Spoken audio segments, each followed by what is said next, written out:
não comer carne, não praticar sexo ilícito, não se intoxicar e não praticar jogos de azar. E definitivamente não queria que o Swami de Kal tentasse mudar o modo de vida deles para ajustá-lo ao seu. E era melhor que ele não pretendesse que ela o atendesse como sua serva. Ela sentia o Swami objetando a quase tudo que fazia. Caso lhe pedisse seu conselho, ele provavelmente lhe diria para parar de tomar drogas, desfazer-se dos cães e dos gatos. Tá vendo? Isso aí para quem não... Tem que adorar Deus e não o cão ou o gato. Servir Deus, não servir o cão e o gato, Bimala. Deixa eu ver onde eu estava aqui. Não, estou lendo aqui, não estou falando nada, não é indireta não. É direta para todo mundo, é para todos nós. O conhecimento é para todos nós, não só para a esposa do Kal. Caso lhe pedisse seu conselho, ele provavelmente lhe diria para parar de tomar drogas, desfazer-se dos cães e dos gatos, deixar de beber e suspender a pílula anticoncepcional. Se o Swami impusesse seu modo de vida, provavelmente eles acabariam comendo em apenas certas horas e somente certos alimentos.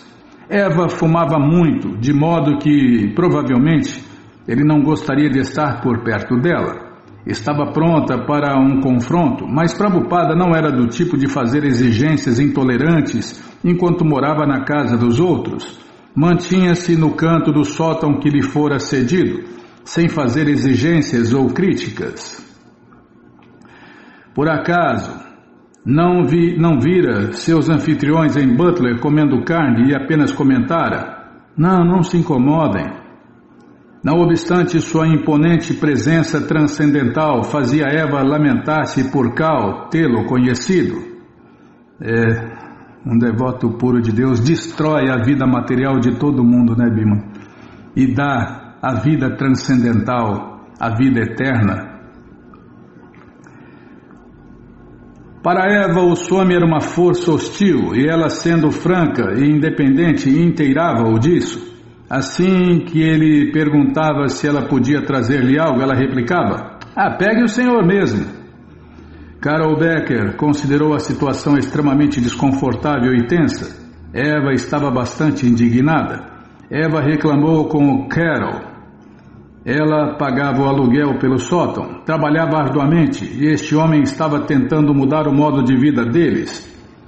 Carol comenta: Eva não conseguia digerir os seus ensinamentos e não podia aceitar sua influência sobre Kal. Embora não se sentisse tão constrangida, achava que o Swami fazia Kal sentir-se constrangido. Esta era a principal objeção de Eva. O Swami estava influenciando Kal. Ela estava perdendo o controle do cachorro bailarino, Bimala. Tá, já parei de falar. Se não é um devoto, no mínimo avançado, é um cão bailarino, né? Só tem 99,999% dos cães bailarinos. Eu estava vendo uma transmissão lá no YouTube. Aí um cara convidou o cara para participar, né? E o cara nem deu resposta. Aí o outro falou assim: eu não, em casa não é assim não. Antes eu pergunto se eu vou gostar daquilo para minha esposa. Se ela falar que eu vou gostar daquilo, então eu gosto daquilo. Se ela falar que eu não gosto daquilo, eu não gosto daquilo. Se não é um devoto no mínimo avançado, é um cão bailarino nas mãos de uma mulher. É assim que funciona. Quem manda é a mulher. Nayana, obedece a autoridade, Nayana, senão você vai ter que obedecer uma mulher. Cá estou eu obedecendo uma mulher. Fazer o quê? Sou uma alma condicionada. Esta era a principal objeção de Eva. O Swami estava influenciando o Kal. O relacionamento dela com o Kal apenas começara e Kal sabia que ela precisava muito de sua atenção. Ele concordava com sua esposa, todavia não conseguia recusar o Swami. Interessava-se por música, poesia e religiões indianas. E aqui estava uma autoridade viva, com vasto conhecimento de todas as facetas da cultura indiana, bem na sua casa. Prabhupada cozinhava suas refeições na cozinha deles e em seguida Cal estava ali ansioso por aprender a arte da culinária indiana. Cal também queria que o Swami lhe mostrasse como tocar tambor. Eles tinham longas conversas juntos. Carol comenta: Cal estava tentando ser algo que realmente não era, mas jamais teria coragem de sugerir ao Swami que era melhor partir. Tenho certeza de que o Swami era astuto o bastante para perceber esta tensão, e assim que pôde tentou mudar-se para outro lugar. Gradualmente Cal chegou a um impasse em seu relacionamento com Prabhupada. Ele não podia compartilhar a sua vida entre sua esposa e o Swami simultaneamente, e em última análise sentia-se mais inclinado à sua esposa. Cal comenta: eu não podia imaginar meu sótão tornando-se um templo. Criava cães e gatos, e ele queria que nos desfizéssemos deles. Costumava chamar-me de comedor de carne, mas não mudou nossa dieta. Naturalmente combatia a cultura americana que não sabe para que serve tudo isso. Devo admitir minhas faltas tanto como qualquer outro. Eu podia entender e absorver a Índia através de um instrumento impessoal, como um livro ou um disco, mas ali estava o representante de Deus, Krishna, ao vivo, e para mim era algo tão difícil como qualquer outra coisa que eu tivera que fazer antes ou até então. Prabhupada não era insensível ao aborrecimento que sua presença causava. Ele não queria incomodar ninguém e naturalmente poderia ter evitado todo o incômodo, tanto para si mesmo quanto para pessoas como Eva, caso nunca tivesse vindo aos Estados Unidos. Mas não se preocupava com as conveniências ou inconveniências, com agradar Eva ou desagradá-la. Desejava ensinar a consciência de Deus, Krishna. Prabhupada tinha uma missão e o sótão de Cal não parecia ser a base correta para ela. Todos os amigos de Prabhupada concordaram. Ele deveria se mudar mais para o centro das coisas. O Boveri e o bairro chinês ficavam muito fora de mão. Eles encontrariam um novo lugar para ele. Forçado por condições que ele aceitava como misericórdia de Deus, Krishna, Prabhupada esperava pacientemente, tentando não perturbar ninguém. Mas ainda falando sobre a consciência de Deus, Krishna, de noite, Cal garantiu-lhe que com meia dúzia de pessoas procurando não demoraria muito para encontrar outro lugar, e eles todos contribuiriam e ajudariam com o aluguel. Passada uma semana, ninguém encontrara um lugar adequado para o Swami.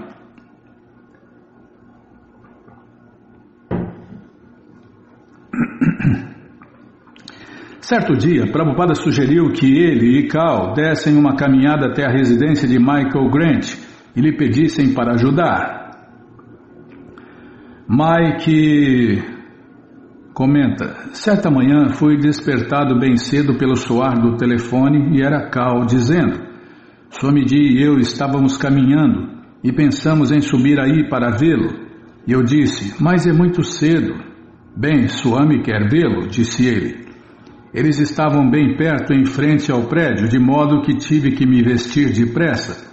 E assim que me dirigi à porta, eles já estavam lá.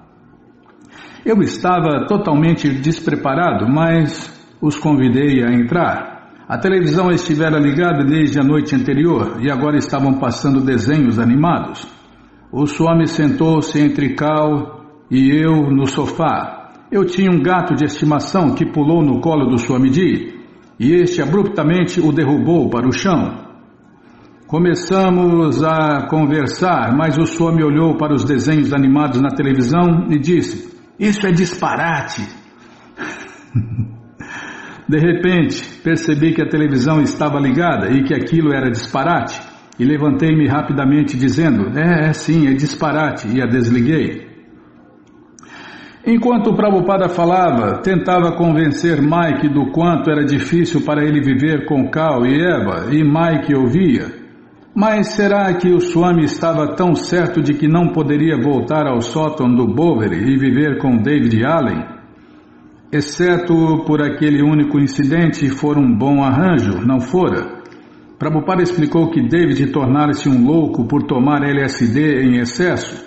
Ele era perigoso. Mike virou-se para o Swami com um olhar meio incrédulo. David Allen, perigoso? Então Prabhupada contou uma história. Há um velho ditado na Índia de que alguém consegue um mestre espiritual, senta-se em frente dele, aprende tudo o que pode com ele, então mata-o, põe o corpo dele de lado e depois senta-se no lugar dele e torna-se o mestre. Enquanto Prabhupada falava, Mike começou a achar que David era perigoso, de modo que não quis saber mais detalhes. Mike pôde ver que o Swamiji solicitava sua ajuda, e enquanto estavam ali sentados no sofá, Mike e Cal silenciosamente balançavam a cabeça concordando. O Swami olhava para Mike e Mike tentava pensar. Então como podemos ajudar o Swamiji? Interpelou Cal.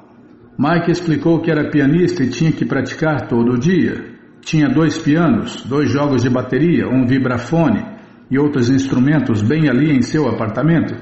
Sempre havia músicos em sua casa praticando com seus instrumentos por horas. Além disso, ele vivia com uma moça e havia um gato no apartamento. Mas Mike prometeu que ajudaria a encontrar um novo lugar para o Swami. Prabhupada agradeceu-lhe e juntamente com Cal levantou-se para sair.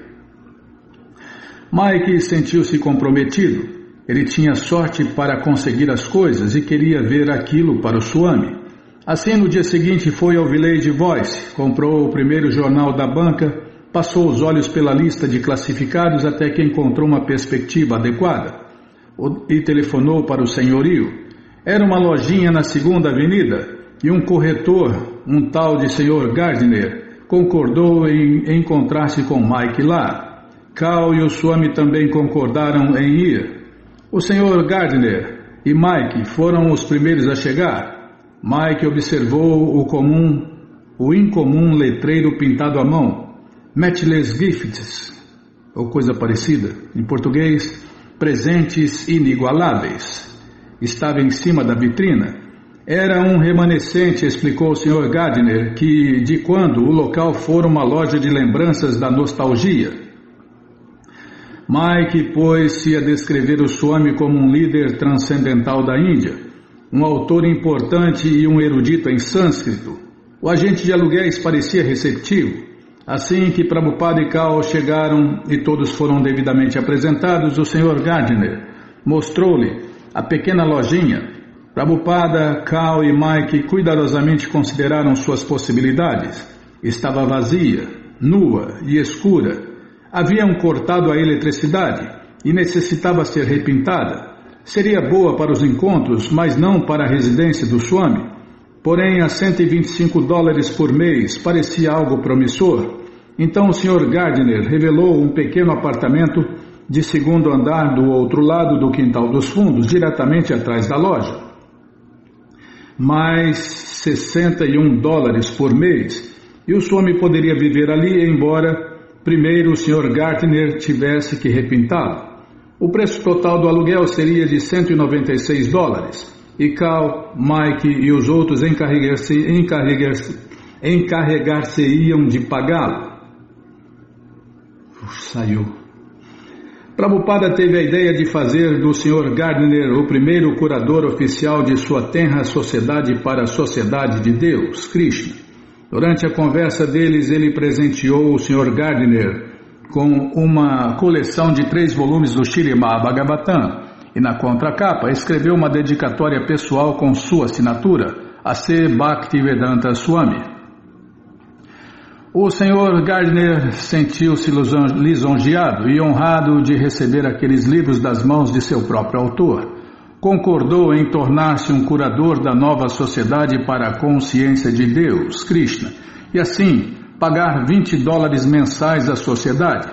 O Sr. Gardner levou uma semana para pintar o apartamento. Entre mentes, Mike providenciou para que a eletricidade e a água fossem ligadas e que se instalasse um telefone. e ele e Cal levantaram a importância do aluguel do primeiro mês entre seus amigos. Quando tudo estava pronto, Mike ligou para Prabhupada no sótão de Cal. Agora chegara o momento de mudar o Swami para o seu novo lugar. Alguns amigos que estavam à disposição acompanharam o Swami até o sótão do Boveri.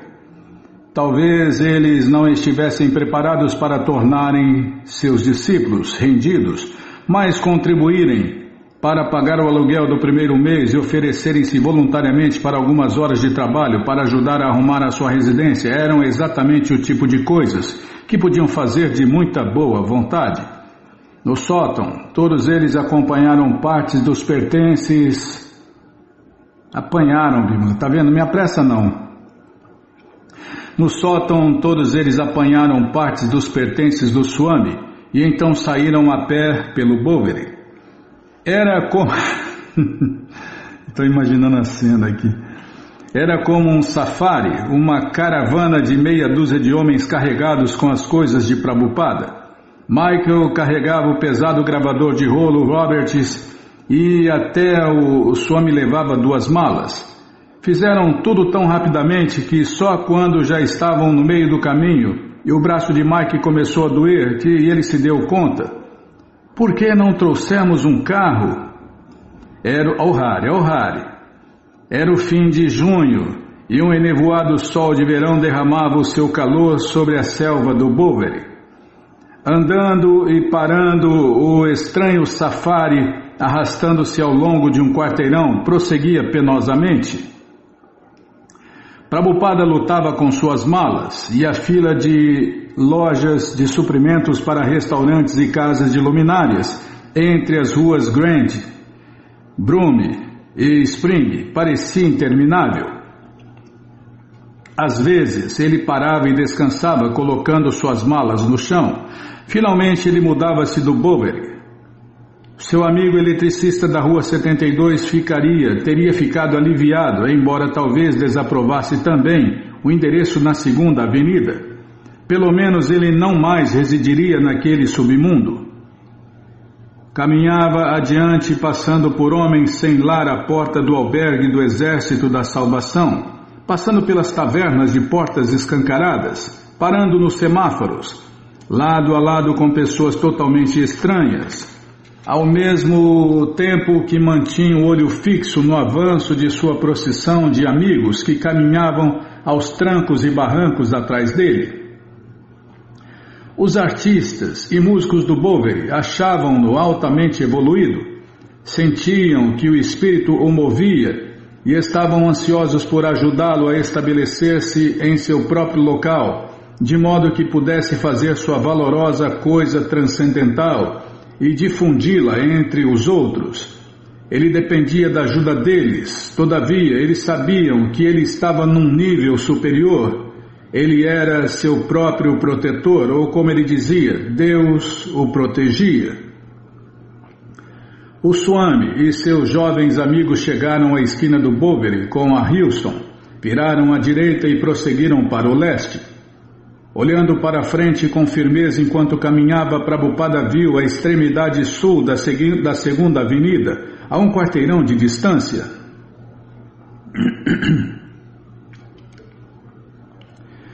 Na 2ª Avenida viraria à esquerda, caminharia por mais um quarteirão ao norte, atravessando a Rua 1 e chegaria a seu novo lar. Enquanto passava pela entrada do metrô, avistou a loja Presentes Inigualáveis. Agarrou suas malas e adiantou-se. Na esquina da 2ª Avenida com a Houston, apressou seu passo, desaparecendo entre o tráfego rápido. Podia ver árvores verdes debruçando suas copas acima do alto muro do quintal, elevando-se ao céu como ervas daninhas superdesenvolvidas entre os prédios dianteiro e traseiro do seu novo endereço. O prédio de fronte da rua alojava sua sala de reuniões. O prédio dos fundos, o apartamento onde ele viveria e traduziria. Adjacente ao lado norte do prédio da lojinha havia um maciço armazém de 9 andares. O prédio da lojinha tinha apenas 6 andares e parecia anexado ao prédio maior como um filho diminuto. A seu lado sul, o novo templo de Prabhupada exibia uma superfície lisa de cimento e livre de qualquer estrutura adjacente.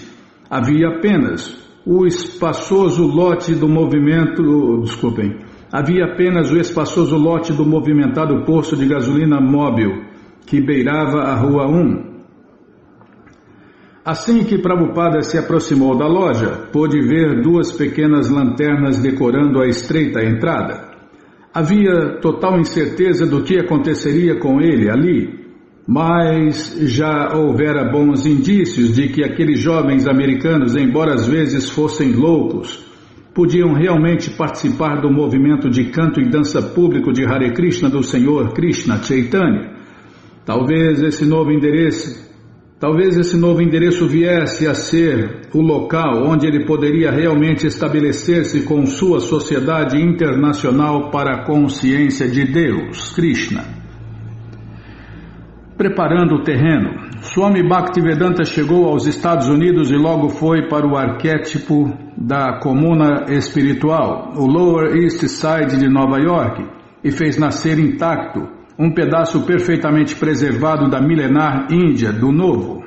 Índia do povo? Nossa, o negócio de Índia aí é complicado, Bima. Tem gente que acha, que é hinduísmo, tem gente que acha que é mais uma religião inventada neste mundo material, mas essa religião é importada da morada eterna de Deus. Como o Prabhupada falou uma vez, Krishnaísmo. Tá, vou ler de novo aqui, tá? Já parei de falar. Swami Bhaktivedanta chegou aos Estados Unidos e logo foi para o arquétipo da comuna espiritual, o Lower East Side de Nova York, e fez nascer intacto um pedaço perfeitamente preservado da milenar Índia do povo. Para seu ashram, decorou uma lojinha e adorou a Deus, Krishna, ali, com paciência e bom humor, entoando melodias, cantando e expondo a terminologia sânscrita dia após dia. Estabeleceu a consciência de Deus, Krishna, no centro psicodélico do leste das Américas. Que generosidade e humildade e inteligência ele ter escolhido vir ao Lower East Side. Assinado Allen Ginsberg, de sua introdução à edição do Bhagavad Gita, como ele é, da Macmillan. A nova vizinhança de Prabhupada não era tão precária quanto a do Boveri, embora com certeza não fosse menos exótica. Bem em frente à sua lojinha, uma fileira de pedras tumulares espreitavam das sombrias e mal iluminadas vitrines da Weitzner Brother e Paper Memorials, ou coisa parecida. Ao norte da Weitzner Brothers ficava a lanchonete do Sun. Próximo à lanchonete do Sun havia um antigo prédio de 4 andares com os dizeres residência de artistas. Depois a casa Bin J. Horowitz, mais lápides. E finalmente a casa funerária Schwartz. No quarteirão seguinte, no número 43, um toldo de lona encardido projetava-se para a calçada com os dizeres Casa Funerária Provenzano Lanza. Então havia a Cosmos Parcels, importadora, e alguns quarteirões adiante, em direção ao subúrbio, proeminente letreiro em preto e branco do Teatro Village East. Um quarteirão acima, mais do mesmo lado da avenida que a lojinha, encontrava-se a Igreja da Natividade, um velho prédio de 3 andares recém-pintado de azul, com uma cruz dourada no topo. O prédio de 6 andares da 2ª Avenida 26, com sua fachada coberta por uma escada de incêndio esverdeada, encolhia-se contra o maciço prédio de 9 andares do Nike Knickerbocker. Não vou conseguir falar esse trem aqui, Bill. Nike Knickerbocker Fire Prof Warehouse, ou coisa parecida. A segunda... Posso continuar? A 2ª Avenida era uma artéria preferencial de tráfego para o leste de Manhattan, e o semáforo do cruzamento da Houston com a 2ª Avenida criava uma fileira de caminhões de entrega táxis e automóveis particulares que passavam em frente à porta de Prabhupada.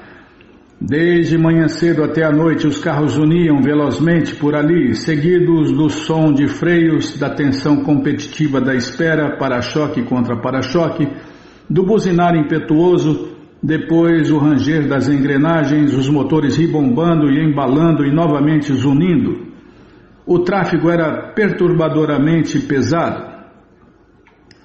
Na segunda Avenida 26, na verdade havia duas lojinhas. A que ficava ao norte era uma lavanderia pública e a que ficava ao sul havia sido uma loja de presentes, mas agora estava vazia. Ambas tinham entradas estreitas, grandes vitrinas e pintura fosca.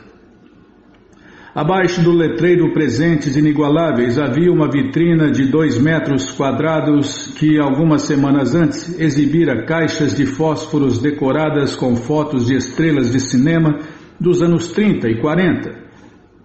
O letreiro Presentes Inigualáveis era a única recordação remanescente da loja de lembranças da nostalgia que recentemente mudara dali. Abaixo da vitrina da loja, um par de portas de ferro na calçada escondia os degraus de pedra que conduziam ao porão e à sala de caldeiras. A ampla calçada fora projetada em seções de diversos modelos e tamanhos de diferentes épocas, com o passar dos anos. Determinadas seções haviam rachado ou cedido e uma fina poeira com minúsculos cacos de vidro brilhantes havia se acumulado nas rachaduras e depressões. Um apático hidrante de incêndios negro erguia-se no meio-fio. No meio do caminho entre as entradas das duas lojas ficava a entrada principal para o número 26. Esta porta dava para uma portaria provida de caixas de correio e interfones, e então uma porta interior que se mantinha trancada dava para um saguão que levava às escadas ou ao quintal dos fundos. À esquerda da vitrina da loja de presentes ficava sua porta dianteira, uma negra estrutura de madeira que sustentava uma vidraça inteiriça. A porta dava para a longa e estreita lojinha que agora estava completamente vazia. Logo ao entrar-se à direita da porta, por baixo da vitrina, estendia-se uma plataforma que ficava na altura adequada para um assento. Na outra extremidade do obscuro e vazio salão, 2 janelas gradeadas e com vidros encardidos davam para o quintal. À esquerda da janela esquerda havia uma pequena pia afixada do lado de fora de um sanitário muito pequeno, cuja porta voltava-se para a frente da loja. Na parte esquerda da loja, uma porta dava para um corredor que conduzia ao quintal. O quintal era calçado com ladrilhos geométricos de concreto e rodeado por jardins de arbustos e árvores altas. Havia uma mesa de piquenique, um chafariz de cimento e um viveiro de pássaros fixo num poste, e próximo ao centro do quintal havia 2 jardins de arbustos. O quintal era delimitado ao norte e ao sul por muros altos, e na frente e atrás por 2 sobrados. O retalho de céu em cima era refrescante. O apartamento de Prabhupada no 2º andar do prédio dos fundos, no número 26 da 2ª Avenida, dava vista para o quintal. Ali ele agora viveria, trabalharia e faria sua adoração. Com a ajuda de seus amigos do Boveri, limpara e organizara o seu novo lar. No quarto dos fundos, seu escritório, encostara contra uma parede uma fina almofada com um elefante gravado no forro, e em frente à almofada pusera o seu baú de metal sem pintura que servia de escrivaninha. Acomodara sua máquina de escrever na escrivaninha e seus papéis e livros de ambos os lados. Aquela passou a ser a sua área de trabalho. Seus manuscritos envoltos em um pano açafroado, seu estoque de Shirimá Bhagavatans e seus poucos pertences pessoais mantinham-os no armário embutido oposto à sua escrivaninha. Na parede acima de seu assento pendurou um calendário indiano com uma figura do Senhor Krishna. Krishna, como um jovem tocava sua flauta com uma vaca bem atrás dele. O Senhor Krishna encontrava-se de pé sobre o planeta Terra, encurvado à maneira de uma pequena colina embaixo de seu pé. Havia 2 janelas na parede leste e em certos raios de sol matinal, filtrados por entre a escada de incêndio, escoavam-se pelo assoalho. O quarto seguinte estava vazio, exceto por uma mesinha de centro que se tornou o altar de Prabhupada. Ali ele colocou um quadro emoldurado do Senhor Krishna Chaitanya e seus associados. Na parede, pendurou um calendário indiano com uma figura do Senhor Vishnu de 4 braços e Anantashesha, a serpente celestial. E, tal como no sótão do Boveri, estendeu um varal. Ambos os quartos estavam recém-pintados, com assoalhos de madeira bem encerados. O banheiro, bem como a estreita cozinha embutida, eram limpos e funcionais. Às vezes, Srila Prabhupada se encostava à janela da cozinha, contemplando além do muro do quintal. Ele se mudara para ali sem quaisquer perspectivas para o pagamento de aluguel do próximo mês. Só dependendo de Deus, Krishna. Embora Cal, Mike, Carol, James, Bill e outros o tivessem encorajado a mudar-se para ali, agora, alguns deles achavam um pouco incômodo visitá-lo regularmente, mas todos desejavam o seu bem e esperavam que novas pessoas viessem ali para ajudá-lo. Eles achavam que a localização era a melhor até então, e ele parecia mais confortável ali. No paradoxo, Bill espalharia a notícia do novo endereço do Swamiji. O Lower East Side tem uma história de transformações e sofrimentos humanos tão velha quanto Nova York. 300 anos antes da chegada de Prabhupada, fora parte do latifúndio de Peter Stuyvesant. A área onde fica o Parque Tompkins Square fora então um pantanal salobro, conhecido como Brejo de Stuyvesant. A princípio, o Lower East Side tornou-se uma favela em 1840, quando milhares de imigrantes irlandeses, levados pela carestia de batalhas na Irlanda, chegaram e instalaram-se ali. 2 décadas mais tarde, os irlandeses tornaram-se a imagem dos americanos para os próximos imigrantes, os alemães, que gradualmente cresceram em número, tornando-se o maior grupo imigrante na cidade de Nova York. A seguir vieram os judeus da Europa Oriental, polacos e ucranianos, e por volta de 1900 o Lower East Side tornara-se o gueto judeu mais densamente povoado do mundo. Mas na geração seguinte, o gueto começou a dispersar-se à medida que os judeus mudavam-se para os subúrbios, voltados para o desenvolvimento econômico. A seguir, nos anos 50, os porto-riquenhos aglomeraram-se ali, centenas de milhares, imigrando com a pobreza de sua ilha ou mudando-se para o Harlem Oriental. Eles e os negros do Harlem e de Bedford Stuyvesant, que chegaram depois, foram os novos grupos que, juntamente com os polacos e ucranianos, popularam os 3 quilômetros quadrados de sobrados e as ruas movimentadas que formavam a favela do Lower East Side nos anos 60.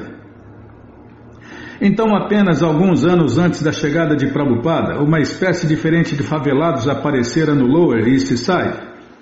Embora tenha havido muitas análises sociológicas e culturais deste fenômeno, a causa da chegada repentina desse grupo permanece, em última análise, inexplicável, assim como a invasão repentina de um grande bando de aves de rapina ou de animais numa grande migração instintiva, e a causa de seu aparecimento após alguns anos também.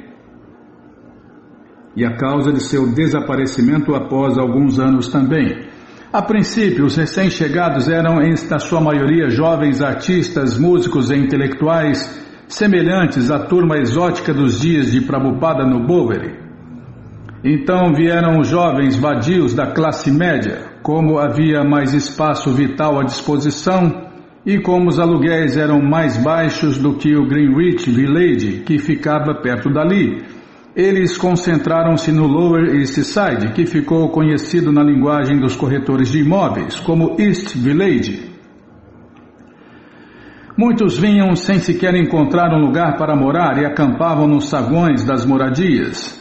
Atraídos pelo aluguel barato e pela promessa de liberdade boêmia, aqueles jovens vadios da classe média, a vanguarda de um movimento jovem nacional que a imprensa acunharia de hippies, vagavam pelas favelas do Lower East Side em protesto vivo contra a boa vida do materialismo americano.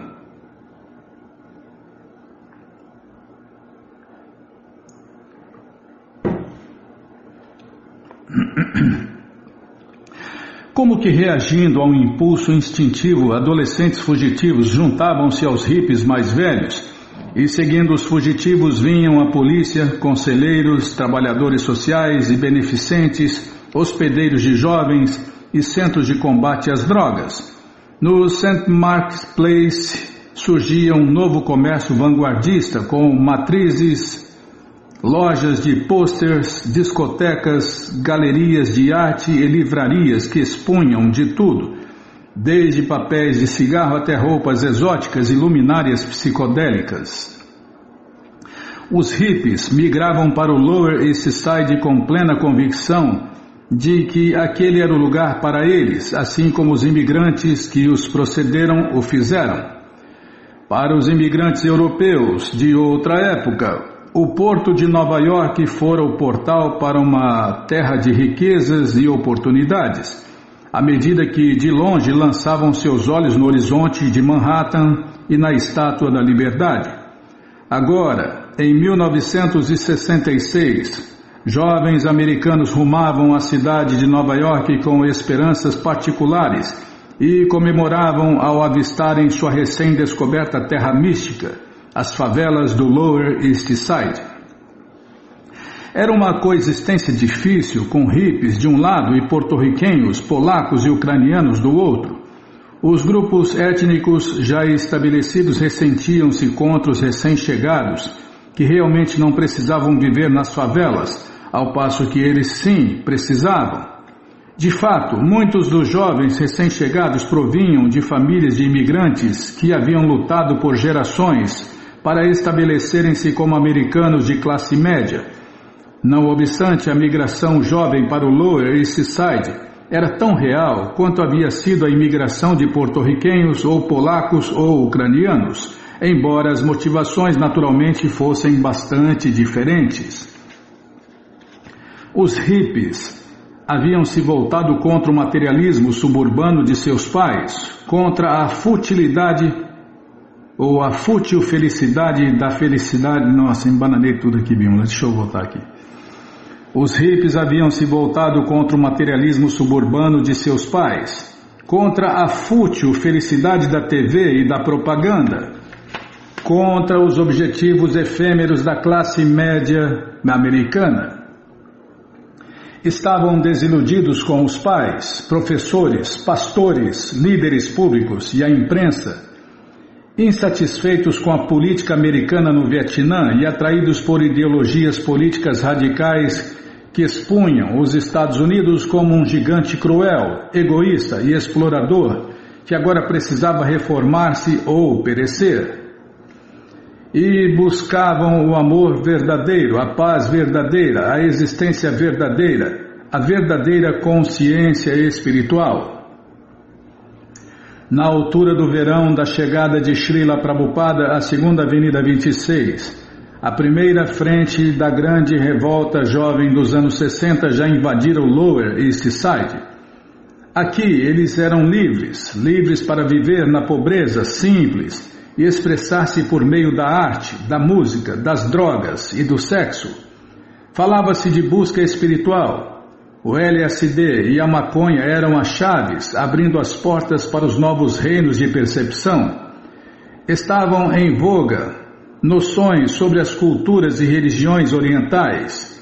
por meio das drogas, da yoga, da fraternidade ou simplesmente sendo livres, de alguma forma alcançariam a iluminação?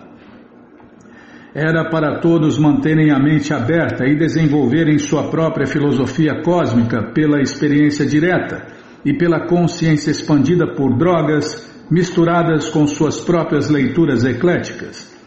E mesmo que suas vidas parecessem sem sentido, pelo menos eles haviam se afastado de um jogo absurdo, onde o jogador vende a sua alma em troca de bens materiais, e dessa maneira apoia um sistema que já está podre.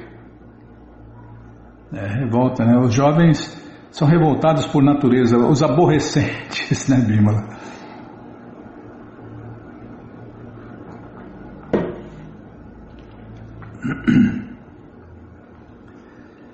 Tem sorte quem conhece a consciência de Krishna antes da aborrecência.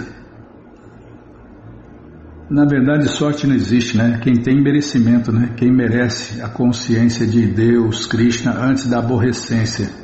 Adolescência, tá? Adolescência. Aborrecente e adolescente dá na mesma. Não, se a pessoa é consciente de Deus, ela não se torna um aborrecente, ela se torna um adolescente. Tá, já parei de falar.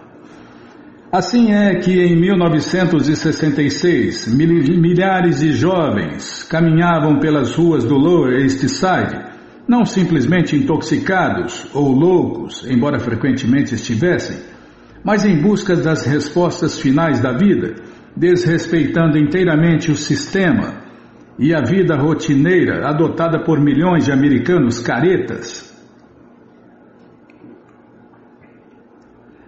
Prabhupada surpreendeu-se de que a próspera terra americana pudesse gerar tantos jovens insatisfeitos. Naturalmente, isso também comprovava ainda mais que o bem-estar material, a marca registrada da vida americana, não podia fazer o povo feliz. Prabhupada não via a infelicidade à sua volta em termos de causas sociais, políticas, econômicas e culturais imediatas. Nem as condições precárias do bairro, nem as revoltas da juventude eram realidades de grande importância. Eram meros sintomas de uma infelicidade universal, para a qual a única cura era a consciência de Deus, Krishna. Ele compadecia-se das misérias de todos, mas via a solução universal. Prabhupada não fizera um estudo do movimento jovem americano antes de se mudar para o Lower East Side. Ele jamais fizera sequer planos específicos de viver entre tantos jovens. Porém, nos 10 meses desde que deixara Calcutá, havia mudado de um lugar para o outro pela força das circunstâncias, ou, segundo sua compreensão, pela vontade de Deus, Krishna. Por ordem de seu mestre espiritual viera para os Estados Unidos e pela vontade de Deus, Krishna, encontrava-se no Lower East Side. Sua missão aqui era a mesma que havia sido no Bowery, ou no subúrbio, ou mesmo na Índia. Estava fixo na ordem de seu mestre espiritual e no ponto de vista védico, um ponto de vista que não se deixaria influenciar pelas mudanças radicais dos anos 60. Agora, se acontecesse de aqueles jovens, devido a alguma mudança no clima cultural americano, se mostrarem mais receptivos a ele, então isso seria bem-vindo. E isso também seria pela vontade de Deus, Krishna. Na realidade, devido à nefasta influência do milênio de Kali, historicamente esta era a pior época para o cultivo da vida transcendental, com revolução hippie ou não. E Srila Prabhupada estava tentando transplantar a cultura védica para um terreno mais estranho do que qualquer outro terreno explorado pelos mestres espirituais anteriores. Desse modo, esperava encontrar extrema dificuldade em seu trabalho. Contudo, apesar desta era geralmente má, tá certo, tem uma vírgula aqui. Contudo, apesar desta era geralmente má, logo antes da chegada de Prabhupada no Lower East Side, tremores e insatisfação e revolta contra a própria cultura de Kali Yuga começaram a vibrar pela sociedade americana, trazendo ondas de jovens a vagar pelas ruas do Lower East Side de Nova York em busca de algo além da vida ordinária, procurando alternativas, buscando satisfação espiritual. Aqueles jovens, desligados de seus antecedentes materialistas estereotipados e reunidos agora no Lower East Side de Nova York, eram os que por acaso, ou escolha, ou destino, tornar-se-iam a congregação de candidatos à lojinha do Swami, de canto e dança público de Hare Krishna e orientação transcendental. A chegada do Swami passou despercebida. Os vizinhos disseram que alguém novo havia ocupado a loja de lembranças ao lado da lavanderia. Havia uma estranha imagem na vitrina, agora, mas ninguém sabia do que se tratava. Alguns transeuntes notavam um pedaço de papel colado à vitrina, anunciando aulas do Bhagavad Gita. Poucos paravam para lê-lo, mas ninguém sabia do que se tratava. Não sabiam o que era Bhagavad Gita. E os poucos que sabiam pensavam, talvez seja alguma livraria de yoga ou algo do gênero. Os porto-riquenhos da vizinhança olhavam a pintura de Harvey Cohen na vitrina, aqui está a vitrina, Bímola, e então iam-se embora indiferentes. O gerente do posto de gasolina móvel, ao lado, pouco se importava com quem havia mudado. Para ele, simplesmente não fazia diferença alguma. E precisa entortar a tela aqui. Está vendo? Você me apressa, esquece sempre alguma coisa. Os vendedores de lápides e os agentes funerários do outro lado da rua não se importavam. E para os motoristas dos inúmeros carros e caminhões que passavam por ali, o recanto do Swamiji nem sequer existia. Porém, havia jovens nas imediações que tinham ficado intrigados com a pintura e se aproximavam da janela para ler o pequeno pedaço de papel. Alguns deles, inclusive, conheciam algo sobre o Bhagavad Gita, embora a pintura do Senhor Krishna Chaitanya e dos dançarinos não parecesse combinar. Alguns pensavam em talvez comparecer às aulas de Swami Bhaktivedanta e investigarem o cenário. Julho de 1966. Howard Wheeler ia apressado de seu apartamento na rua Motte para o apartamento de um amigo na rua 5, um lugar sossegado, onde ele esperava encontrar alguma paz. Caminhou pela rua Motte até a Houston, virou à esquerda e começou a andar em direção ao leste, cruzando o Bowery, passando pelo tráfego congestionado e por vagabundos trôpegos rumo à 2ª Avenida. Howard comenta: após cruzar o Bowery logo antes da 2ª Avenida, viu Swamiji passeando à vontade pela calçada, sua cabeça bem erguida, sua mão no saco de rosário. Ele me impressionou como se fosse um ator famoso num filme muito familiar. Parecia intemporal, usava as tradicionais vestes de cor alaranjada de um renunciado e singulares sapatos brancos e pontiagudos. Descendo a Houston, ele parecia o gênio que saiu de uma lâmpada de Aladim.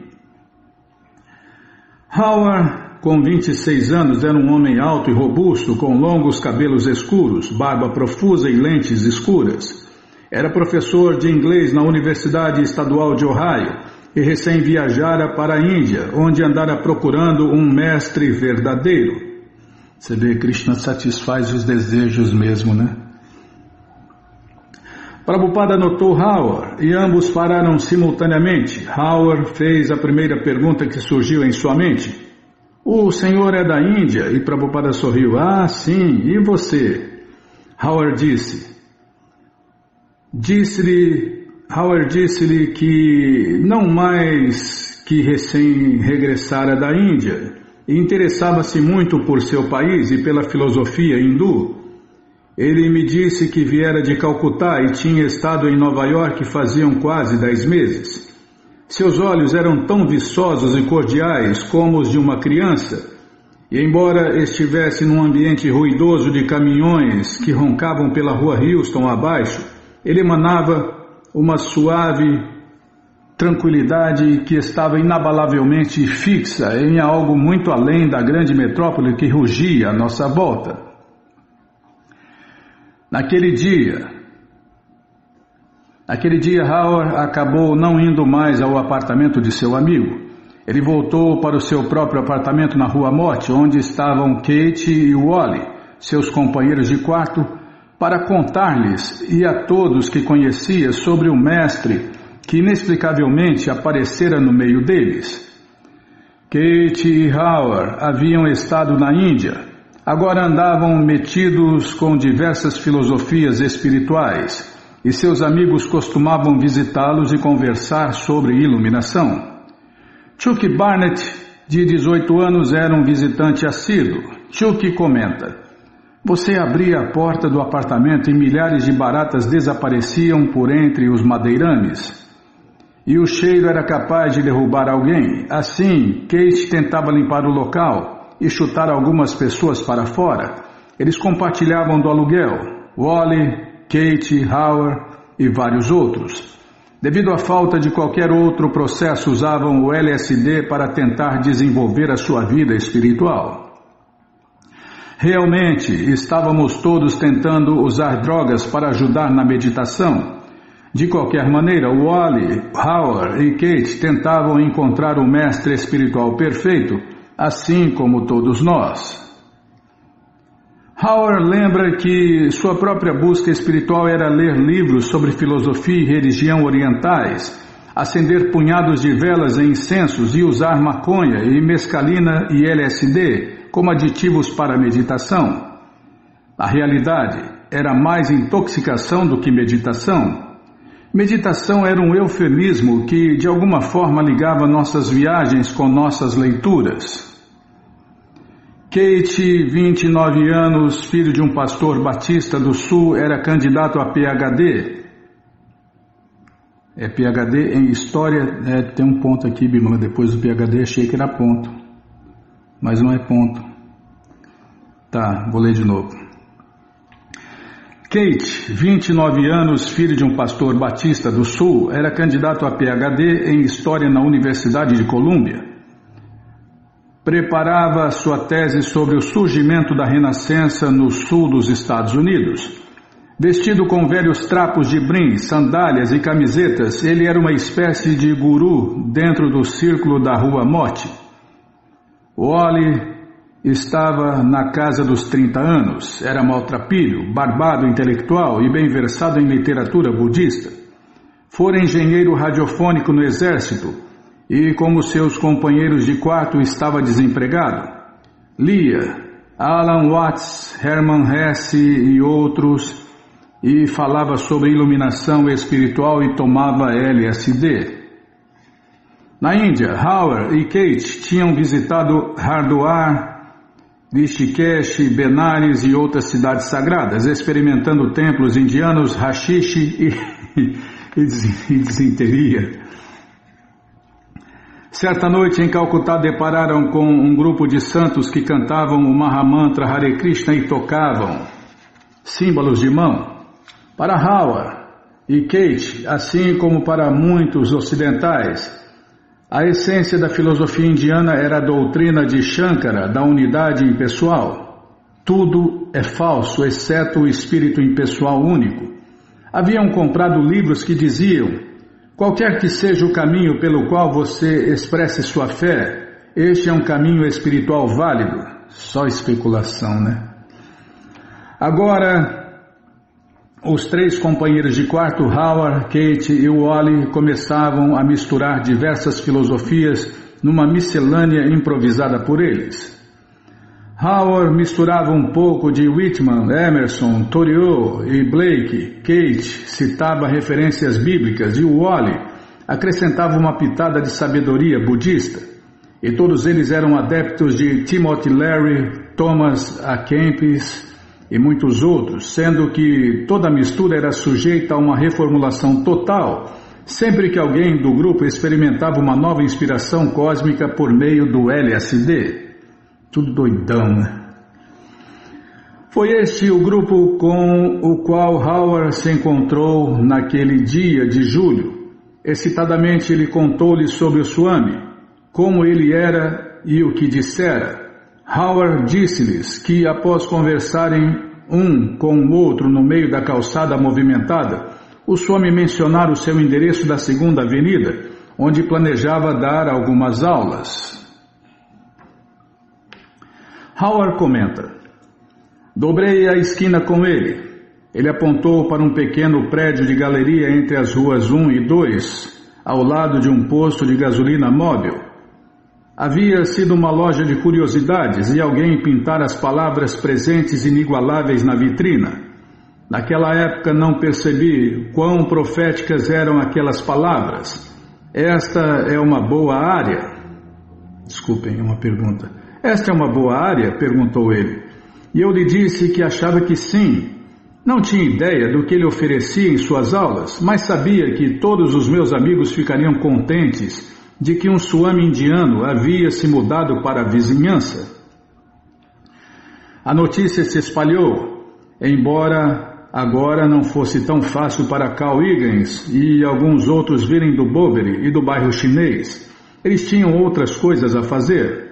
Roy Dubois, 25 anos, escritor de histórias em quadrinhos, visitara Prabhupada no Boveri e, ao ouvir sobre o novo endereço do Swami, quis passar por lá. James Green e Bill Epstein não haviam se esquecido do Swami e desejavam visitá-lo também. O restaurante Paradoxo ainda era um contato vivo e atraía novos interessados. E outros, como Stephen Guarino, viram o letreiro do Swami na vitrina. Steve, de 26 anos, era assistente social para o Departamento de Bem-Estar Social da cidade. E um dia, no seu horário de almoço, enquanto caminhava para a casa de seu escritório na esquina da 5ª Avenida, tá? Vou ler de novo a Bíblia. É que deu sede aqui, e eu estou lembrando esse Steve. Steve, acho que é a pessoa que fez essa biografia aqui, ó. Se eu não me engano. É o que veio a se chamar Satswarupa Dasa Goswami. Steve, de 26 anos, era assistente social para o Departamento de Bem-Estar Social da cidade e um dia, no seu horário de almoço, enquanto caminhava para a casa de seu escritório na esquina da 5ª Avenida com a 2ª, viu o letreiro do Swami colado na vitrina. Vinha lendo... Peraí, deixa eu tomar água.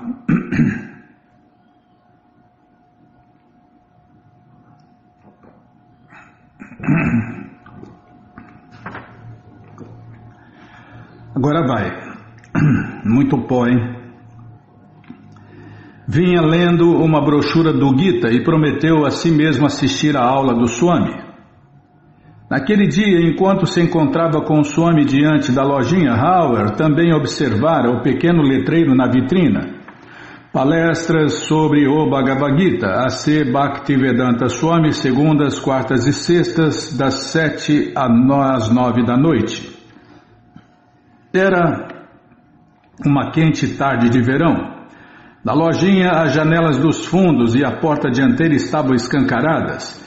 Jovens, muitos deles vestidos com calças de brim escuras e camisetas de botão com amplas listras e desbotadas, haviam deixado seus tênis usados na porta da frente e agora estavam sentados no chão. A maioria deles vinham do Lower East Side. Nenhum tivera muita dificuldade em chegar ali. A pequena sala estava lisa, nenhum quadro, nenhuma mobília, nenhum tapete, nem mesmo uma cadeira. Apenas algumas esteiras de palha simples. Uma única lâmpada pendurada no teto no centro da sala. Eram 7 horas e cerca de 1 dúzia de pessoas já haviam chegado, quando de repente o Swami abriu a porta lateral e entrou no recinto. Ele não usava camisa e o pano alaranjado que envolvia o seu torso deixava despidos os seus braços e parte de seu peito. Sua tez morena era suavemente dourada, E enquanto eles o admiravam com sua cabeça raspada, suas orelhas com longos lóbulos e seu aspecto grave, ele parecia com as imagens que eles haviam visto do Buda em meditação. Era idoso, embora ereto em sua postura, jovial e radiante. Sua testa estava decorada com as riscas de barro amarelado dos devotos de Deus. Prabhupada reconheceu o grande barbudo, Howard, e sorriu. Ah, você trouxe seus amigos. Sim, respondeu Howard com sua voz alta e ressonante. Ah, muito bom. Prabhupada tirou seus sapatos brancos, sentou-se numa esteira fina, encarou sua congregação indicando que todos podiam sentar-se, distribuiu vários pares de símbolos de bronze e brevemente demonstrou o ritmo. 1, 2, 3, 1, 2, 3. E começou a tocar um som chocante e estridente. Começou a cantar Hare Krishna, Krishna Krishna, Hare Hare, Hare Rama, Rama Rama, Hare Hare. Agora era a vez da audiência. Cantem Hare Krishna, disse-lhes ele. Alguns já sabiam e gradualmente os outros também pegaram. E após algumas repetições, todos estavam cantando Hare Krishna juntos. A maioria daqueles jovens e das poucas moças presentes já haviam embarcado alguma vez na viagem psicodélica em busca de um novo mundo de consciência expandida. Ousada e imprudentemente, haviam mergulhado nas águas turbulentas e proibidas do LSD, da mescalina e dos cogumelos mágicos. Indiferentes a advertências, haviam arriscado tudo para fazer aquilo. Ainda assim, havia mérito em sua bravura e em sua avidez de encontrar as dimensões extras do eu para transporem a existência ordinária, mesmo que não soubessem o que era o além ou que jamais retornassem ao conforto do ordinário. Não obstante, qualquer que fosse a verdade por eles encontrada, permaneciam insatisfeitos, e quaisquer que fossem os mundos por eles atingidos, aqueles jovens viajantes psicodélicos sempre retornavam ao Lower East Side. Agora eles estavam provando o mantra Hare Krishna. Quando de repente o canto e dança público de Hare Krishna brotou dos símbolos e da voz sonora do Swami, eles imediatamente sentiram que seria algo incrível. Aqui estava outra oportunidade de viajar, e voluntariamente eles começaram a entrar na onda. Renderiam suas mentes e explorariam ao máximo os limites do canto de Hare Krishna. A maioria deles já associara o mantra Hare Krishna com os místicos Upanishads e o Gita, que haviam evocado neles palavras misteriosas. Espírito eterno, negação da ilusão, mas seja lá o que for, este mantra Hare Krishna da Índia, deixe-o vir, pensavam eles. Que suas ondas nos transportem para muito além, vamos tomá-lo, e que os efeitos venham, seja qual for o preço que ele venha. O canto de Hare Krishna parecia suficientemente simples e natural, era doce e não ia fazer mal a ninguém. Ele era, à sua própria maneira, incrível. Enquanto Prabhupada cantava Hare Krishna em seu próprio êxtase interior, observava sua heterogênea congregação. Ele estava preparando o terreno em novo solo agora. À medida que os símbolos de mão tilintavam e o cantar e responder do mantra Hare Krishna intensificava-se, enchendo a noite, alguns vizinhos ficaram aborrecidos. Crianças porto-riquenhas encantadas assomavam a porta e a janela, olhando, e veio o anoitecer. Por mais exótico que fosse o canto de Hare Krishna, qualquer pessoa podia ver que um Swami estava entoando uma oração milenar em louvor a Deus. Aquilo não era rock, nem jazz. Ele era um homem santo, um Swami, fazendo uma demonstração religiosa pública. Porém, a combinação era estranha, um idoso Swami indiano cantando um mantra Hare Krishna milenar com uma lojinha cheia de jovens hippies americanos cantando Hare Krishna junto com ele. Prabhupada continuava cantando com sua cabeça raspada bem erguida, seu corpo tremendo levemente de emoção. Com fé, ele liderava o mantra Hare Krishna, absorto em devoção pura, e eles respondiam. Mais transeuntes eram atraídos à vitrina da loja de frente e à porta aberta. Alguns zombavam, mas o canto de Hare Krishna era forte demais. Comparadas ao som do canto de Hare Krishna, até as buzinas dos carros eram débil, staccato. A vibração dos motores dos automóveis e o ronco dos caminhões continuavam, mas à distância agora despercebidos. Reunidos sob a tênue luz elétrica no quarto vazio, o grupo cantava Hare Krishna após o seu líder, evoluindo gradualmente de um coro fraco e hesitante a uma uníssona harmonia de vozes. Continuavam batendo palmas e cantando, investindo no canto de Hare Krishna tudo o que podiam, na esperança de descobrir os seus segredos. Aquele Swami não estava apenas dando uma amostra de 5 minutos de demonstração. Por enquanto, ele era o seu líder, seu guia, num reino desconhecido. O pequeno contato de Howard e Kate com um canto de Hare Krishna em Calcutá os havia deixado como estranhos. Nunca antes o canto de Hare Krishna fora dessa maneira, bem no meio do Lower East Side, com um Swami genuíno os liderando. Em suas mentes haviam ambições psicodélicas de ver o rosto de Deus, fantasias e visões de ensinamentos hindus e a presunção de que tudo aquilo era uma luz impessoal. Prabhupada encontrara um grupo semelhante no Bover e sabia que aquele grupo não estava experimentando o mantra Hare Krishna com a devida reverência disciplinar. Vou ler de novo. Prabhupada encontrara um grupo semelhante no Bover e sabia que aquele grupo não estava experimentando o mantra Hare Krishna com a devida reverência disciplinar e com o devido conhecimento. Contudo, deixava-os cantar Hare Krishna à maneira deles. Sua submissão ao som transcendental, sua purificação e sua iluminação e êxtase ao cantar e ouvir Hare Krishna viriam com o tempo. Enfim, ele parou o canto de Hare Krishna. O canto havia deixado o mundo para trás, mas agora o Lower East Side fazia-se sentir novamente. As crianças à porta puseram-se a tagarelar e a rir. Os carros e caminhões fizeram ouvir os seus roncos mais uma vez. E uma voz gritou de um apartamento vizinho, exigindo silêncio. Já eram mais de 7:30 da noite e transcorrera meia hora.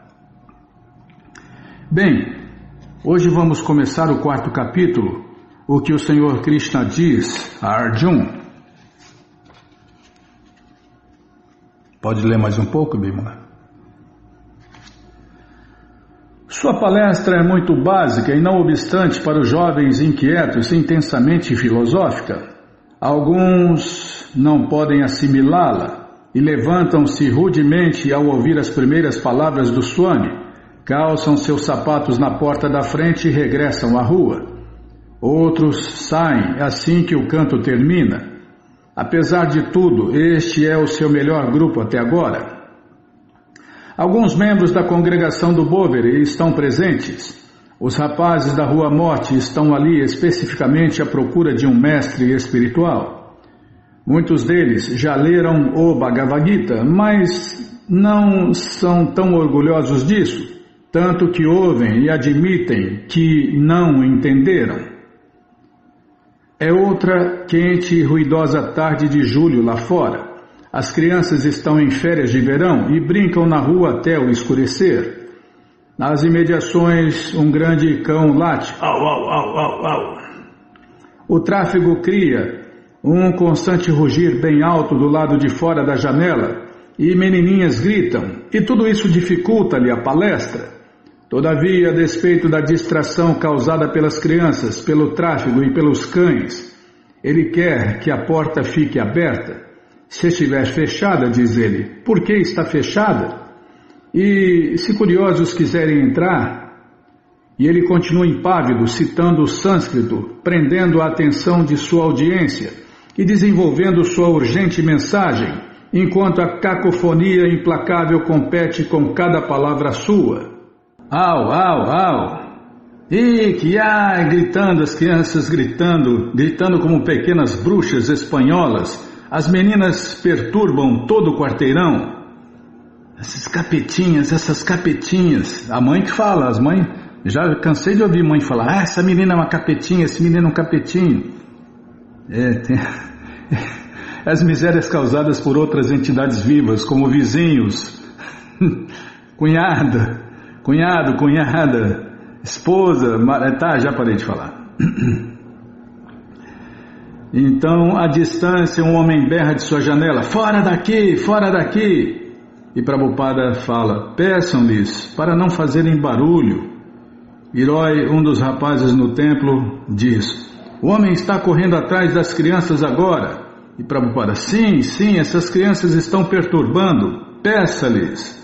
3 pontinhos. Herói fala, sim, isso é o que o homem está correndo e fazendo atrás delas. E Prabhupada, elas estão fazendo barulho. Herói fala, sim, ele está dando um jeito nelas.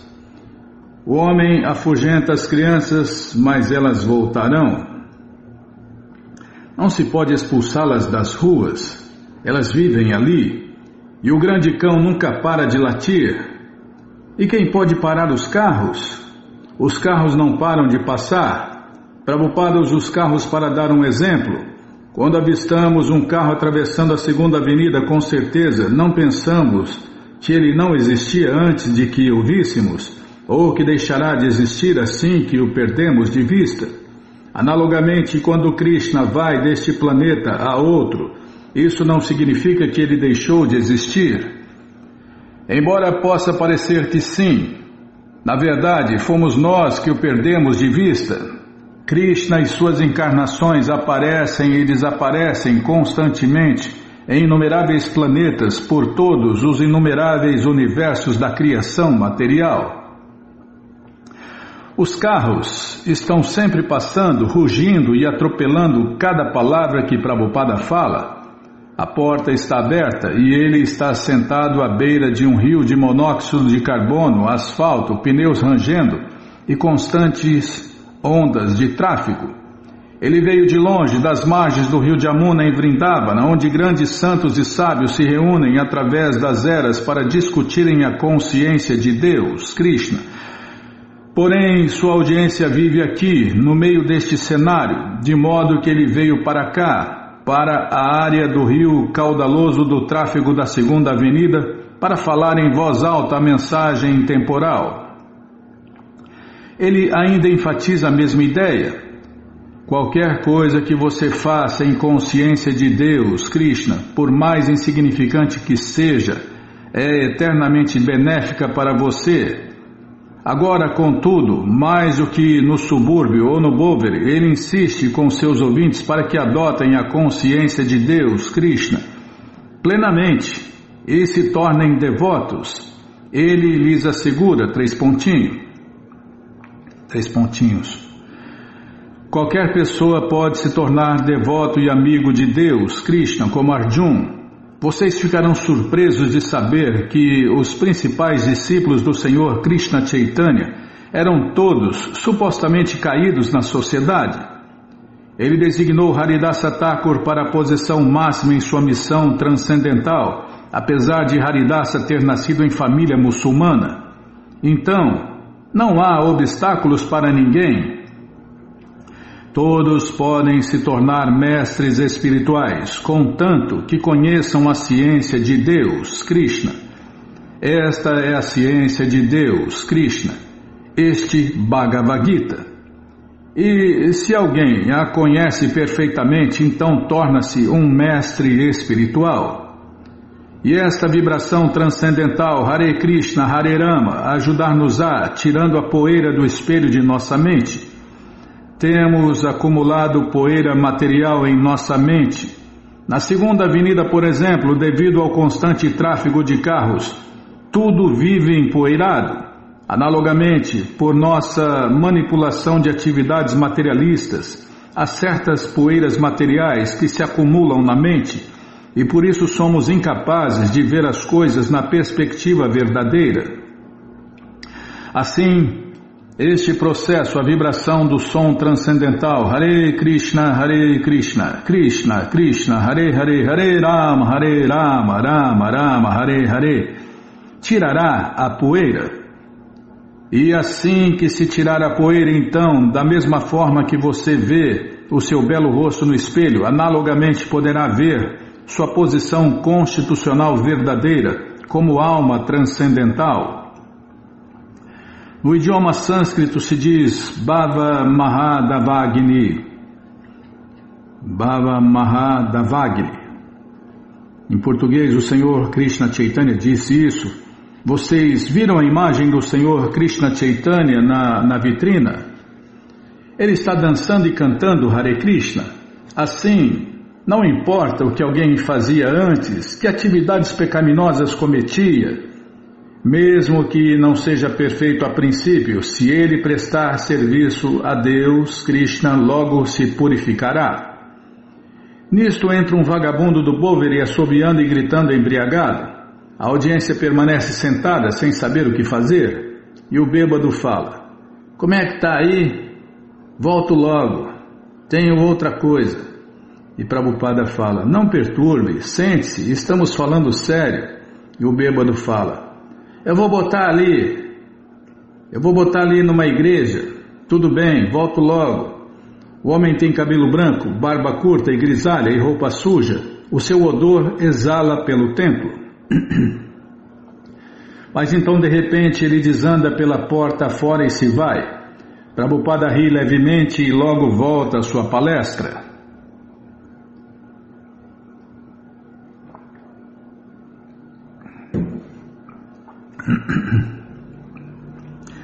Assim, não importa o que uma pessoa fazia antes, se ela se dedica à consciência de Deus, Krishna, cantando Hare Krishna e o Bhagavad Gita, deve-se concluir que ela é santa.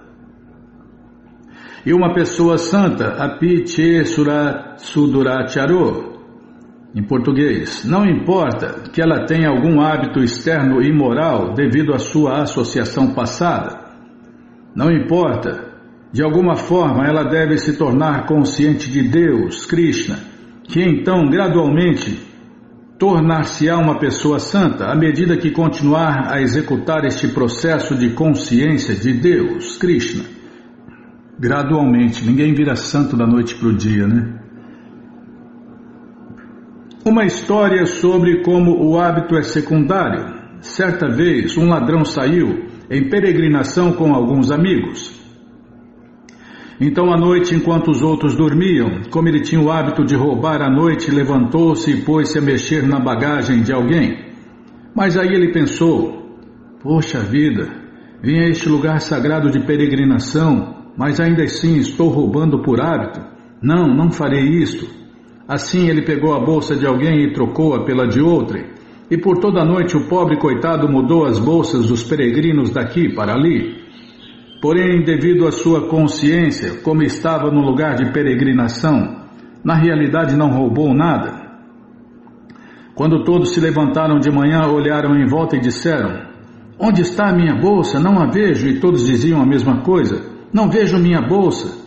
Então alguém mais diz: ali está a sua bolsa. Assim criou-se uma confusão até que eles pensaram: o que houve? Como aconteceu isso?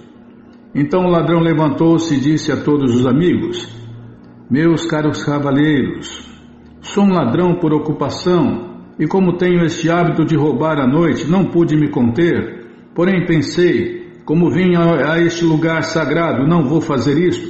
Portanto troquei a bolsa de alguém pela de outrem. Por favor, me perdoem. Assim é o hábito. Ele não deseja, mas tem o hábito de fazê-lo. Decidiu não roubar mais, porém às vezes rouba por hábito. Assim, Krishna diz que em tais condições, quando alguém que decidiu parar todos os hábitos imorais e adotar este processo da consciência de Deus, Krishna, Se por acaso faz algo que é imoral perante a sociedade, isso não deve ser levado em conta.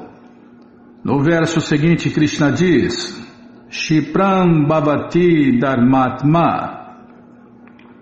Por ele ter se vinculado à consciência de Deus, Krishna, é certo que santificar-se-á muito em breve. De repente, o velho vagabundo regressa anunciando sua entrada. Como é que está aí? E vem trazendo algo. Introduz-se por entre o grupo direto aos fundos do templo, onde o Swami está sentado, abre a porta do toalete, coloca 2 rolos de papel higiênico dentro, fecha a porta e então volta-se para a pia.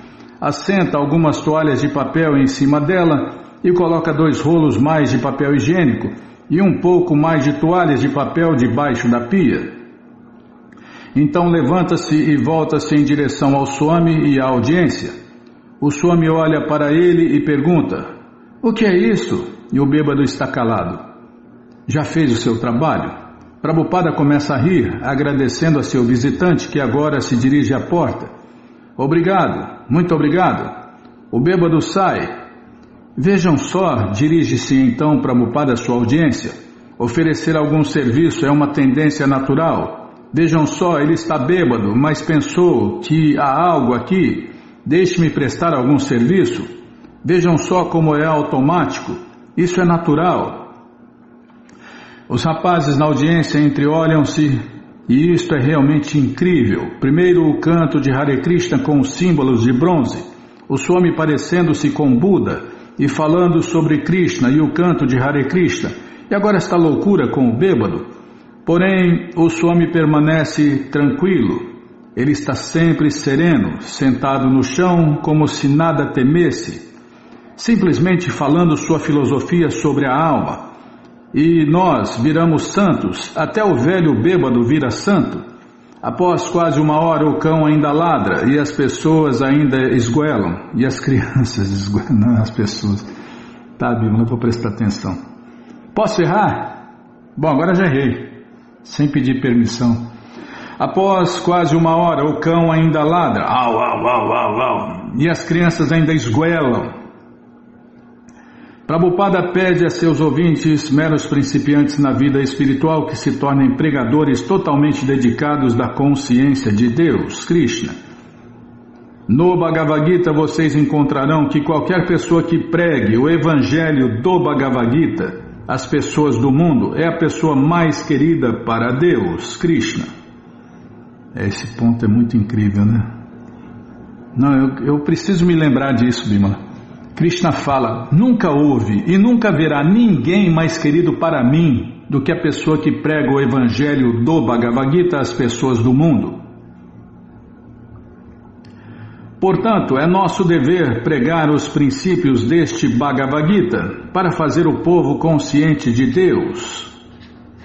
Prabhupada não pode esperar para dizer-lhes isto. E como faz isso? Simples, né? Você que está ouvindo, o que você gostou, né, do Bhagavad Gita, como ele é claro, o Bhagavad Gita como ele é, né? Bhagavad Gita especulado, socorro, sai fora. Você copia e cola, você fala, você repete, você grava, você usa inteligência artificial, você usa qualquer meio para espalhar o Bhagavad Gita como ele é. Compra, dá de presente, esquece por aí, ajuda os devotos que distribuem livros, financia a distribuição de livros, leva eles para lá e para cá, do seu jeito, ajude por favor os devotos a espalhar a mensagem do Bhagavad Gita como ele é. Prabhupada não pode esperar para dizer-lhes isto, mesmo que eles não estejam preparados. Posso continuar? É urgente demais. O mundo precisa de pregadores conscientes de Deus, Krishna. As pessoas estão sofrendo por falta de consciência de Deus, Krishna. Portanto, cada um de nós deve dedicar-se ao trabalho de pregação da consciência de Deus, Krishna, para o benefício do mundo inteiro. O Senhor Krishna Chaitanya, cuja imagem está na frente de nossa loja, pregou muito bem a filosofia da consciência de Deus, Krishna. Ele diz: Simplesmente aceitem minhas ordens, todos vocês, e tornem-se mestres espirituais. O Senhor Krishna Chaitanya ordena que vocês vão a todos os países e preguem a consciência de Deus, Krishna. Assim, se nos encarregarmos deste trabalho missionário de pregar o Bhagavad Gita como ele é, sem interpretações e sem quaisquer motivações materiais por trás disso, como ele é, então Krishna diz que tudo dará certo. Não devemos nos deixar atrair por atividades mundanas. Caso contrário, não poderemos ter Deus, Krishna. Porém, isso não quer dizer que devamos ser hostis contra as pessoas do mundo. Não. É nosso dever dar-lhes a instrução máxima de que todos se tornem conscientes de Deus, Krishna, e... Um rapaz, na audiência, parece incapaz de conter-se e põe-se a fazer o seu próprio discurso incoerente. E Prabhupada fala, não, você não pode perturbar agora. E o rapaz, levantando-se, fala, ei, espere um minuto, cara. Começa uma desavença enquanto outros tentam calá-lo. E Prabhupada, não, agora não. Não, você não pode fazer perguntas agora. E o rapaz, bem, eu estou tentando falar. E Prabhupada fala, não, agora não. E o rapaz, mas espere um minuto, espere, cara, espera aí. E Prabhupada fala, por que você resolveu me interromper agora? Nós temos um período regular para perguntas. E outros na audiência, deixa o rapaz terminar, sim, deixa o rapaz falar. Os apoiadores do rapaz defendem o seu direito de falar enquanto outros tentam silenciá-lo. E outro rapaz fala, eu tenho uma pergunta, por favor. Por quanto tempo um indivíduo pode ficar sem pensar em nada? Por quanto tempo? E Prabhupada fala, ainda não terminei. Daremos tempo para perguntas após o fim da palestra. E os grupos continuam brigando. Tudo bem, alegro-me muito de que vocês estejam curiosos, mas por favor, esperem, tenham um pouco de paciência, pois ainda não terminamos. Assim que terminarmos, dentro de 5 minutos, 10 minutos, vou responder às suas perguntas. Não sejam impacientes. Sentem-se. E a audiência se acalma e o Swami continua a sua palestra. Após 5 minutos, Prabhupada fala, tudo bem, esse cavalheiro está impaciente. Vou parar aqui. Agora, qual é a sua pergunta, senhor? E o rapaz, praticamente tendemos a dar ênfase àquilo com o que nos identificamos, com o fato em si mesmo. Muitas pessoas são feitas para explicar os porquês e ondes da verdade metafísica que eu penso, logo existo. E Prabhupada fala, qual é a sua pergunta em particular? E o rapaz, não tenho resposta para essa pergunta, pelo contrário, mas é isso que tento, vivo, respiro. E Prabhupada, sim. E o rapaz, então, capacidade, diga-me por que não tenho nada a ver com isso, posso compreender os porquês e ondes? E Prabhupada, está bom. E o rapaz, eu sinto dificuldade em você, tenho dificuldades em dizer. E Prabhupada fala, enquanto estivermos neste mundo material haverá muitos problemas. E o rapaz fala, não muitos problemas, não são muitos problemas. Este é o grande fato, eu tenho, eu sei. De Prabhupada, sim. E o rapaz, também sei que os porquês e ondes de meu específico, E Prabhupada, sim. E o rapaz fala, eu não vim aqui, mas deixe-me explicar, deixe-me explicar a minha posição. Isto não é necessariamente eu sinto que preciso acho que a diferença está em aprender Você encontrará isto inúmeras vezes da mesma maneira, Talvez sejamos capazes de reconciliar o fato do ser individual por um longo tempo para descobrir por que, E Prabhupada, voltando-se para um dos rapazes, Roy, você pode responder a pergunta dele? É uma pergunta geral, você pode responder sim. Herói volta-se complacentemente para o indagador incoerente e Prabhupada dirige a sua audiência. Chega de perguntas por hoje. Sua voz agora parece cansada e resignada. Vamos ter um canto e dança público de Hare Krishna. E o Lower East Side mais uma vez se esvai. O canto e dança de Hare Krishna começa. Os símbolos de bronze, a voz de Prabhupada conduzindo a melodia e a audiência respondendo, prossegue por meia hora e então para. Agora são 9 horas. A audiência fica sentada perante o Swamiji enquanto um rapaz lhe traz uma maçã, uma pequena tigela de madeira e uma faca. Enquanto a maior parte da audiência está ainda sentada a sondar os efeitos posteriores do canto de Hare Krishna, como se fosse alguma nova droga, o Swami corta a maçã na metade, depois em 4, depois em 8, até reduzi-la a muitos pedacinhos. Ele mesmo pega um e pede a um dos rapazes que passe a tigela adiante. Swamiji inclina a cabeça para trás e habilmente joga uma fatia de maçã dentro de sua boca, sem tocar seus lábios com os dedos. Mastiga devagar com os lábios fechados. Os membros da congregação mastigam silenciosamente os pedacinhos de maçã. Prabhupada levanta-se, calça seus sapatos e sai pela porta lateral.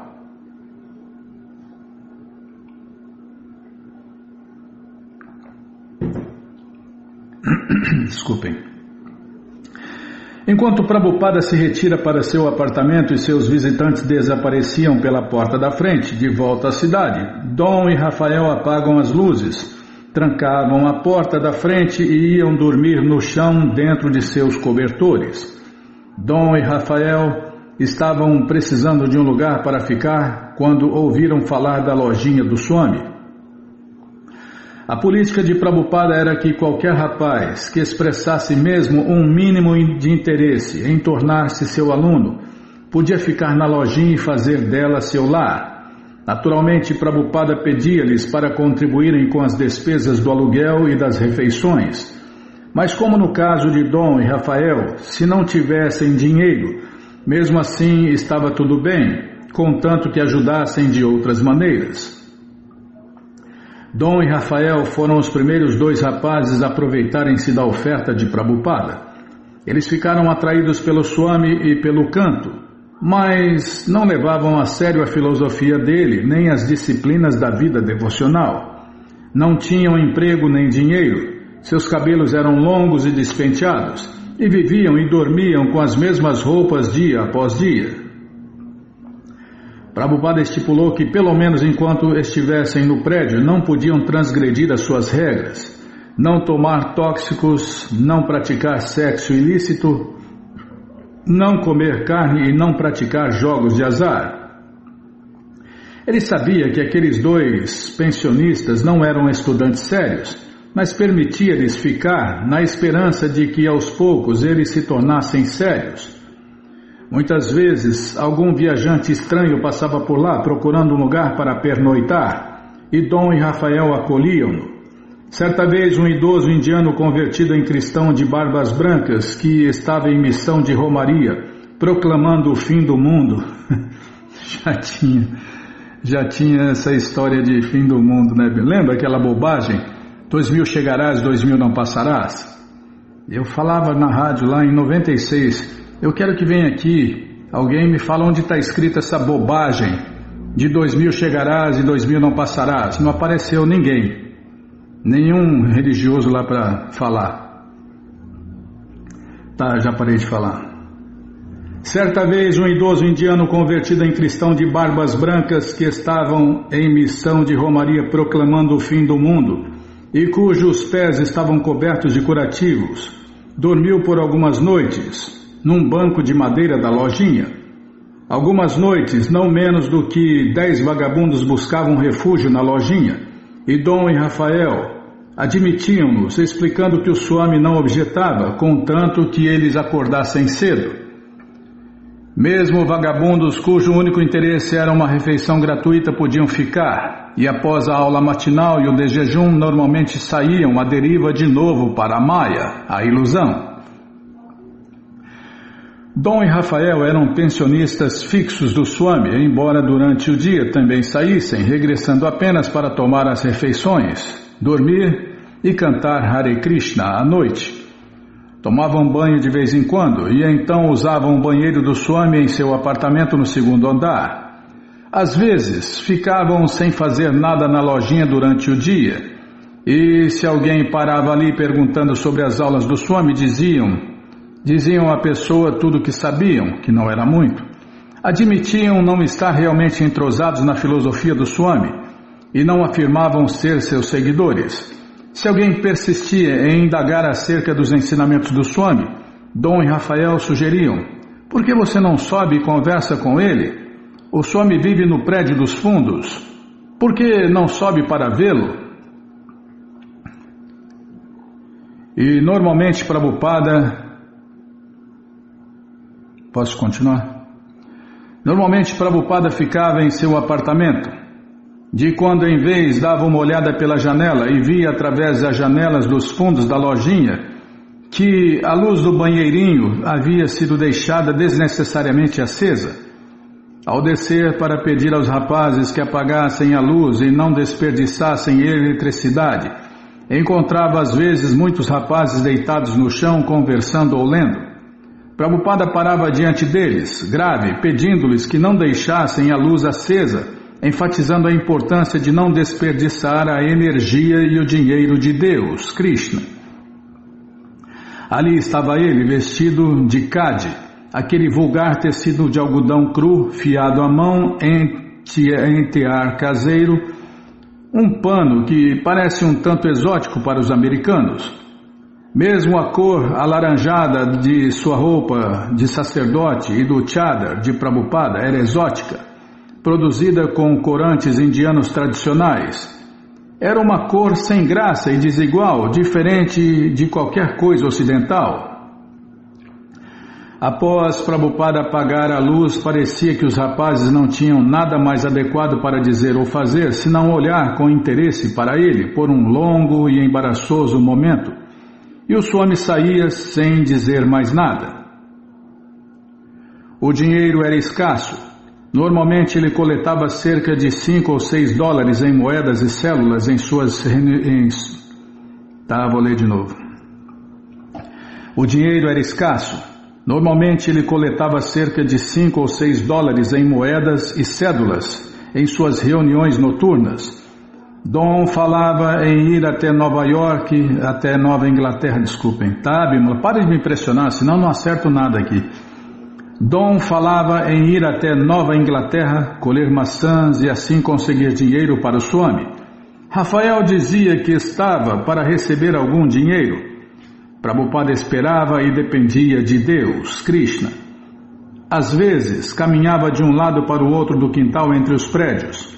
Parecendo misterioso aos vizinhos, cantava Hare Krishna em seu rosário, com a mão enfiada no fundo do saco de rosário.